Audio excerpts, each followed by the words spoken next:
துரோகிகள் நிச்சயமாக அநியாயக்காரர். அப்ப நாம ஒரு கணவனுக்கு கீழே இருக்கிறோம், அவர் மூலியமா ஒரு புள்ள பெற்றிருக்கிறோம், நமக்குன்னு ஒரு மனைவி இருக்கிறா, நம்பி நம்மளை சுதந்திரமா வெளியே அனுப்பி இருக்கிறார்.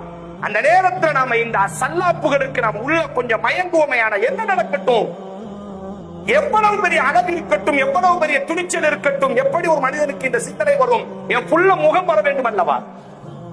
என் பிள்ளையினுடைய முகம், என் தாயினுடைய முகம் அந்த யூசுப் வந்துச்சு இல்ல, அடிமை சங்கிலியில இருந்த அவரை மீட்டெடுத்த உடனே அந்த பொம்பளை பிடிச்சி இழுக்கும் பொழுது, இல்ல நீ கூப்பிடுற, ஆனா உங்க கணவரினை உயர்ந்த இடத்தில் வைத்திருக்கிறார். இந்த சிந்தனை தான் உச்சக்கட்ட மனிதனை.